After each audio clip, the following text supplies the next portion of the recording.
தமிழ் மொழிக்கு சின்ன ஒரு ஆபத்து, அது வழக்கம் போல் வந்துக்கிட்டே இருக்கு. இந்த வாட்டி தமிழ் மொழிக்கு சின்ன சின்ன எல்லாம் கேள்விப்பட்டிருப்பீங்க. நான் சொல்கிறேன், காக்கா காக்கா மாதிரி தான் கத்துது, அது தாய்மொழியில் இல்லையாண்ணே? அண்ணே உங்களை தான் கேட்குறேனே, இங்கே பாருங்க,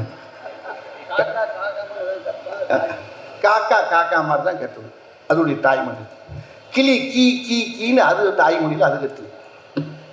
மாடு பசு மாடு அம்மா அப்படின்னு அது தாய்மொழியில் கத்து. நாய் அதோட தாய்மொழியில் குலைக்குது. இப்போ அதை போய்கிட்டு மாடை போயிட்டு நாய் மாதிரி கத்துனா அது என்ன செய்யும்? கிளியை போயிட்டு காக்கா மாதிரி கத்துனா அது என்ன செய்யும்? பூனை மியான்னு கத்துது, அதை போய்கிட்டு குயில் மாதிரி கத்துனா என்ன செய்யும்? வேண்டாம், நான் ஒன்றே ஒன்று சொல்கிறேங்க, யாரும் எதை கற்றுக்கணுமோ கற்றுக்கிட்டோம், நான் கட்டாயப்படுத்தாதீங்கய்யா, உங்களை கையெடுத்து கும்பிட்றேன். எங்கள் நாட்டில் ஒவ்வொரு மாநிலத்துக்கும் ஒவ்வொரு கலாச்சாரம் இருக்குது, ஒரு மொழி இருக்குது, என்ன அதுதான் அடையாளம். ஆனால் எங்கள் தமிழ்நாட்டுக்கு எங்களுக்கு அடையாளம் வந்து இந்த தமிழ் தாய் தான், தமிழ் மொழி தான். என்னுடைய சாதாரண வட்டார மொழி இருக்குல்ல, இந்த மொழி நான் பேசுகிற மொழி இருக்குல்ல, நான் அவ்வளோ வந்து இலக்கியம் படிக்கலை, தொல்காப்பியம் படிக்கலை, 5000 ஆண்டுகளுக்கு மேலே கண்டுபிடிக்கப்பட்ட ஒரு மொழி.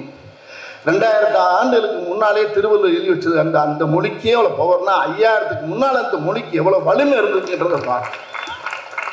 அப்படிப்பட்ட மொழி இன்னைக்கு வந்து யார் இருக்கு? இன்னைக்கு தமிழ்நாடு முதலமைச்சர் அருமை ஐயா ஸ்டாலின் அவருடைய பார்வையில் நிற்கிது. அவர் சொன்னார் பாருங்க, என்ன நடந்தாலும் சரி இந்த மொழிக்காக என் உயிரே கொடுப்பேன்னு பாருங்க.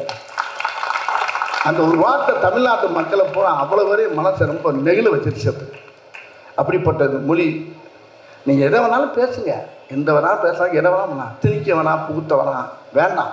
இப்படி எல்லா ஸ்டேட்லேயும் பார்த்தீங்கன்னா எங்கள் மொழி உலகத்துக்கு பூரா கற்றுக் கொடுக்கக்கூடிய மொழி தமிழ் மொழி.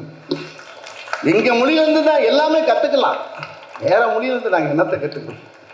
இங்கிலீஷ் சும்மா கனெக்டடு, சும்மா ஹாய் ஹவ் ஆர் யூ, அவ்வளோதான். அது என்ன இருக்குது? அது வேறு எதுக்கும் யூஸ் ஆகும், நம்ம அதுக்கு யூஸ் ஆகும் போயிடலாம். இங்கே அப்படி இல்லை, சின்ன சின்ன வார்த்தை கூட அர்த்தம் இருக்குது, அடையாளம் இருக்குது, எல்லாம் இருக்குது. அப்படி தங்கமான மொழி. நான் அரசியல் பேசலை, அரசியல் கிடையாது, நான் பேசுகிறது என்னுடைய மொழி. இந்த திமுக மேடையில் என்று பேசுகிறது வந்து ஒரு தமிழனுடைய மேடையில் என்று பேசிக்கிட்டு இருக்கிறான்.